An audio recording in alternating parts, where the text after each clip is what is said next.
Hey there. So if you are moving from out of state, you have likely heard about the crazy red hot market we're experiencing. It's a seller's market. Properties are selling quickly, multiple offers. It's insanity. How are you going to navigate that as an out of state buyer trying to buy a property from like thousands of miles away in this crazy red hot environment? Well, today I'm going to go over a 5-step plan to make sure that you get the perfect home of your dreams, even when you're buying from out of state in this red hot Arizona market. Hey, my name is John Glutch. I'm the team leader of the Glutch Group. We've helped thousands of people buy and sell their homes, and importantly, hundreds of people buy from out of state, just like you. So people who are looking to move to Arizona from some other place, we are here to help. And so today, I want to talk through those 5 steps to making sure you get the perfect house. Okay, step 1 to finding the perfect home when you're moving from out of state to in this red hot market is to have a great initial phone consultation with a fantastic real estate agent. This is critical. This is where it all starts. And it's important that there are a few elements that are included in this particular phone conversation. Number 1, explain what you're looking for in a house. So what kind of property you're looking for, all the details specifically for it. That's important, right? Like what kind of house you're looking for. Simple. Have your agent start sending you properties as soon as possible so that you can take a look, they can take a look and you can dialogue and kind of figure out what you like, what you don't like, all that stuff. Number 2, ask how hot the market is. Like right now, today I'm making this video, it's like red hot, but things change, right? So check in with your agent, see how hot the market actually is, get a good perspective on that so you know what you're facing as you're getting into this process of buying a home from far away. And then let your agent know of any trips you have planned to Phoenix, right? So if you've got a trip in 2 weeks or whatever, a month, let them know that. That's going to be an important part of the puzzle. Make sure they get some time on their calendar and get you set aside so you've got time with them, and let them know of your schedule. And then 4th, on this phone call, you want to make sure that you ask what is their plan for helping you buy a property, especially in whatever market you happen to be facing at that moment. In this case, it's so hot. Like, what's the plan? Like, tell me how you help buyers who are moving from out of state do what I'm about to do. It's important that your agent have a specific plan for this because it's hard. It's much harder than it would be if the market wasn't so hot. So they got to have a good plan. Make sure that you feel comfortable with what they say. Like, hey, this is what we're going to do and it's going to be great, all that stuff. And if you don't feel comfortable, like you might want to move on, find somebody who you feel more comfortable with. So make sure those elements are part of step 1, which is having that great initial phone call with your real estate agent. Step 2, after you have had that initial phone conversation with your agent, is to stay in touch often with them, especially the closer it gets to your visit to Phoenix. So you don't want to just kind of have the first phone call and then show up in Phoenix and call them. Like, you need to have some dialogue back and forth during that time for a couple reasons. 1 is to dialogue on what you like and don't like about the houses that they're sending you, and, you know, dial in the search, change parameters as needed, that kind of thing. That's really important. 2, learn as much as you can. Homework you do ahead of time, the better. So, you know, dig into what's their local knowledge. Where should you be looking? Where shouldn't you be looking? Tell them what kind of areas you like, and see if you can't get some specifics on what you would like when you move. Get that local knowledge. Make sure you're focused on that.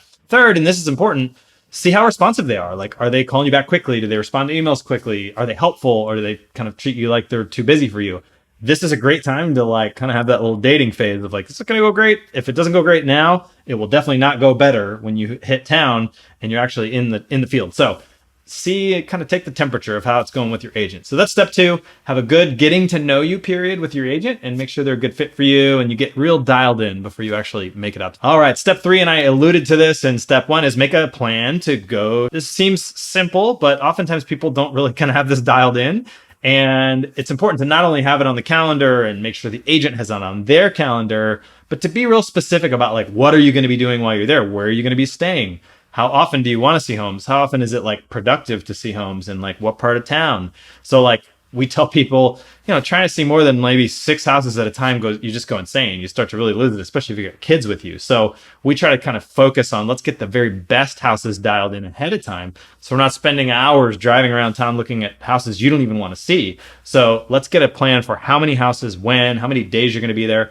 Are you going to see your uncle, or are you hoping to check out the local attractions, whatever? Let's make sure we put that in there, that everybody has a really clear plan for what it's going to look like on your visit. Okay, step 4, and something you may not have thought of before, is be open to making offers on properties before you come. And we do this at the Glutch Group with our clients. If our clients can be in town or will be in town within 10 days, then we open up this possibility to them, because 10-day inspection period is what we have in our contracts generally. So what we can do is, if you love a house, We'll run out to that property, video it, make sure it all kind of fits with what you've seen on the pictures and that kind of thing. We'll give you our insights on, oh gosh, yeah, it looks good in the pictures, but man, you got to watch out for that power line or this busy street or whatever. If you still love it, then we can tie it up. We can write an offer on that property, negotiate. Maybe we're up against 5 offers and we can't get it. Okay, well, I'm glad you didn't come to Phoenix to try to buy a house that you can't actually buy, right? But if we can get it for you, great. Now we just tie it up, we get it under contract, and you can come on out during your inspection period, make sure you love the house. And if for any reason you don't, you can cancel. And while you're in town, we can go and see other properties, right? So this is a way to kind of save you some time and energy and tie up those properties that are kind of the perfect fit for you. So be open to that. It's not a fit for everybody, but it is an option that especially if you have really dialed in taste, you know exactly what you want. This might be a great opportunity for you to get that perfect property, even while you're out of state, and get a jump out on some of the other buyers that are fighting over those same properties. All right, number 5, another one that maybe you haven't thought of is assume you will not get a house when you come out on your first trip. So some people are just literally moving. Their first trip is like they showed up to Phoenix. Some people are taking a trip. But if you're taking a trip, you may not find the perfect house, or you might get beat on it by other offers. So if you assume that and make that assumption, one is it gives you kind of a little bit of emotional distance from it. So you can go, it's not the end of the world.